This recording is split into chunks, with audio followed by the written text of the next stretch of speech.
Hello guys, at mag-update tayo ulit. Kahapon wala akong update, no? Medyo naging busy. Ayan, so bawi tayo ngayon. Update tayo about the mga top trending stocks. Let's start with DHI. So, trending to, I think kahapon pa kasi nag-rally siya, no? 17, then right now, 18. Ilang percent yan? From here, no? So, opening, tapos dito guys, 71%, then nag-drop dito, 44%. Ayan, pero overbought na siya rito guys. Hindi ako updated about this, if merong ano dito, no? Good news. Okay. Ayan, pero ang sinasabi sa weekly chart, overbought na to. Bearish divergence. Ayan, pero still pwede pa rin tong ano, no? Still pwede pa rin tong extend. Ayan, pero delikado na based sa weekly chart. Ayan. So, sobrang taas na nito eh. Nanggaling dito nung 2025 December, 1.15. Then nag-spike yung pinaka-peak. So halos 500 no? 40%. Medyo mataas na nga yan. Ayan, kung titignan natin, no? Well, of course, tignan natin kasi so, dalawa lang naman yung ano dito. Parang nakikita natin na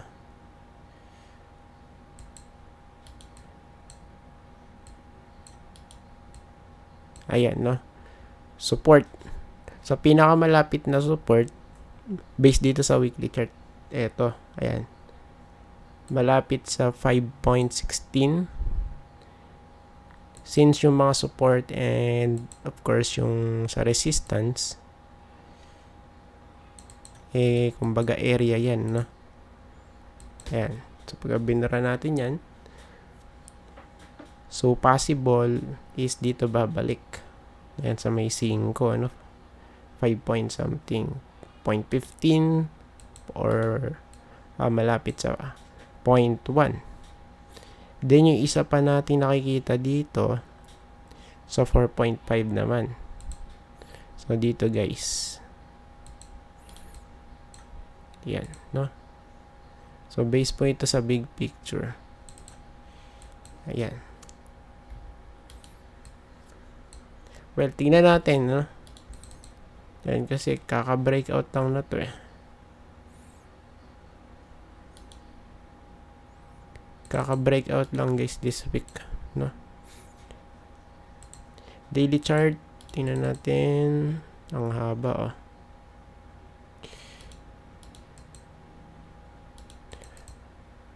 Overbought na rin, no?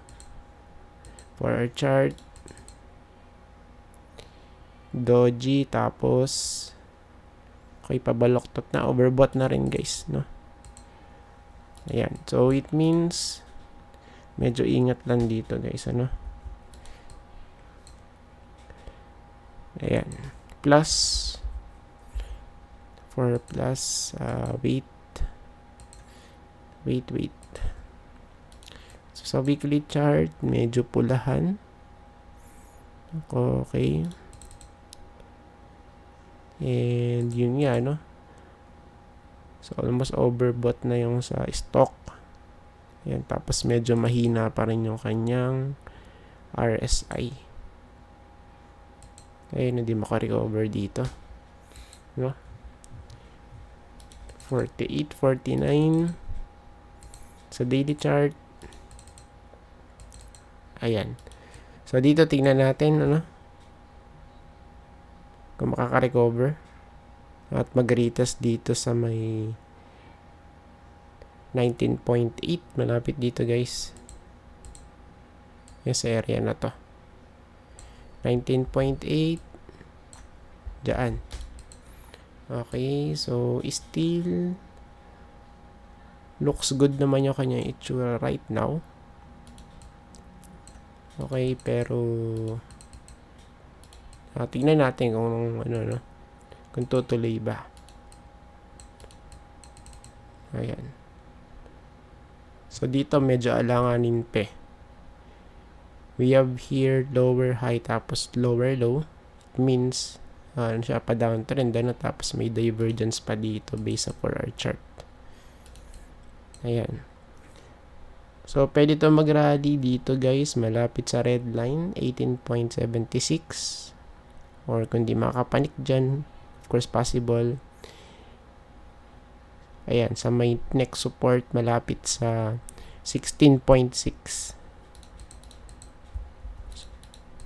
so dun pwede nababalik si plus base sa 4-hour chart. Next natin SGP. Okay, nagrally siya, kitang-kita guys. Okay, so nasa to, recovery pace guys. Of course remember, kung titingnan natin to, so ito yung kanya itsura. Medyo steady lang. Okay, pa downtrend ng konti. Then sideways, nagbi-build up ng momentum, higher lows and higher highs, push, okay, slow down, then push ulit. Okay, so right now kung titingnan natin, meron ba tayong trend line? Ayan, so tingnan natin to, ito kasi magiging problem niyan sa sa weekly chart. Ito guys, yan. Medyo sumasabit-sabit siya. Ayan, retest. Okay. Mga retest guys, pero still no confirmation pa din kung magbe-breakout. So tingnan natin, meron na ako nakitang ganito pero nag-breakout sa may trend line. So pag nag-breakout kasi yan, breakout tapos magko-consolidate ng konti, sideways, then push. Ayan. So ganun yung possible scenario if ever man na hindi mare-reject. Ayan, pero dito kasi may mga divergence na, may divergence dito so tignan na lang natin kung mag-e-extend, mag-e-extend guys. Ayan, then sa daily chart rally nga siya, so pwede, may chance dito guys, and remember, so malapit nga to dun sa may sinabi natin sa weekly chart, diagonal resistance, well, tingnan natin kung kung magbe-breakout at masusustain, if ever man na mag-breakout. Ayan, tapos APX, so trending din siya, APX guys. APX palaging trending, weekly. Okay, so papansinin natin may mga certain areas dito, mga boxes, may box dyan, somewhere here, first box din, box, okay, ayan, diba? So based from here, so marami ng boxes to since 2020. Ito kasi yung pinakababa niyan diba? Except here, ayan sa may area na to, noong 2003. So pinag-usapan natin since 2020. Ayan. before siya magkaroon ng parabolic rally. And right now, nasa 15 na 15, ano? Well, tingnan natin kung ano magiging ano na to. Yan. Sobrang taas na. No? Well, based dito sa ano natin, sa daily chart. So, nagkakaroon siya ng bounce sa RSI pagka nai-hit yung 40 or 39 point something, 39.7 kung mag-round off tayo. 39.7, ayan.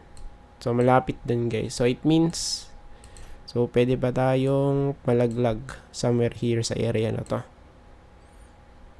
Yan, no? So, dito, guys, pagka sinilip natin, since meron tayo ditong gap up, okay, plus dun sa may RSI, na possible ma-hit if ever man hindi mag-hold somewhere here sa 14.9. Yan, kasi support na to. Itong area na to, guys. So, possible is babagsak tayo dito. 13.9. Ayan, no? So, just in case lang na hindi mag-hold. 13.9. Then, we have ALI. So, Ayala. Okay, nalaglag na. Totally. Okay. So, sa unang tingin pa lang, alam mo na, no? Napa-downtrend. Series of lower highs and at the same time, series of lower lows. Plus, retest noong COVID, ano? COVID crash. Somewhere here noong 2020, March.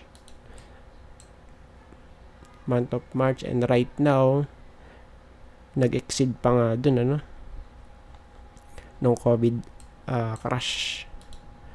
So right now, this is very crucial for ALI since this area is considered as major or strong support since 2007, ano. Ayan, no, di ba? Ayan. Kaya kung hindi mag-hold to, medyo, of course, tagilid. Base sa chart. So, what if naman kung mag-bounce lang siya? It's okay. At kahit na magkaroon pa ng mahabang ano yan, mahabang pagbagsak. Pero kung makaka-recover naman agad, still goods. Okay, para, kumbaga, magkaroon lang ba ng ano, ng accumulation, no? Sa part na to, wala eh. Ayun, no? Sa area na to, guys, medyo di maganda yung chart, no? Well, pagka mga ano naman kasi, mga well-established na mga company like this, medyo matagal mag-recover. Or sabihin natin na matagal yung ano, no? Bago ka makakita ng accumulation phase. Like yung kay Meralco ba yan, di ba? Sobrang tagal bago nag-breakout. Ayan, pero di naman lahat, of course. Ayan, so for this one, tingnan natin kung mag-hold sa daily chart. Still the same. Over sold na, no? Tapos may divergence. So, tingnan natin dito just in case meron tayong makita.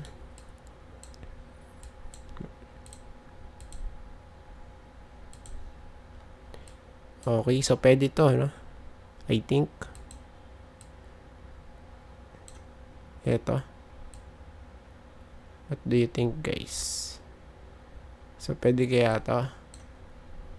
Well, tingnan natin, no?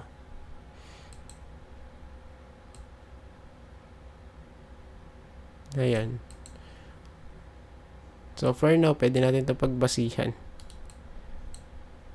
Okay, na ano niya, kumbaga, trend or channel, ano? So, yun nga lang, para siyang ano eh, falling wedge. Ayan o. Bagsak. Push. Bagsak. And possible. Of course, mag-rally. Ayan. So, tingnan natin. No? Tapos, last bloom. For bloom, tingnan natin muna sa weekly. So, sa weekly, nalaglag na rin to guys. Okay. 16, nalaglag. So, remember, meron tayo ditong gap up guys. Ayun o. Tama ba?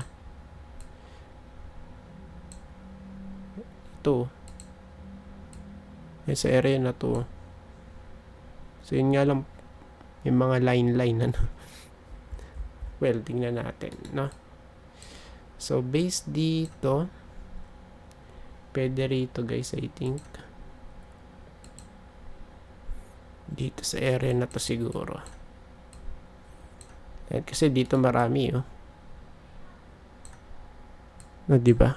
So, sa area na to meron. Dito.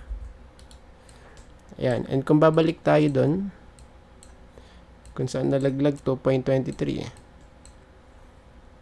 Ayan. So, pwedeng makarecover. Okay. Or mag-retest lang. Ito yung second scenario, ano? Mag-retest lang, tapos malaglag. Or dumiretso pababa. Ayan. So, third scenario yun. Yung dumiretso pababa. Since hindi pa naman tayo oversold dito. And weak din yung kanyang RSI. Lower highs. Okay. Lower lows. Ayan. So, bearish. No? 1.83 possible yan. Well, tingnan natin, ano? Ayan, kasi wala naman ng ano dito, eh. Oh. Wala nang harang, guys. Sa daily chart, tingnan natin.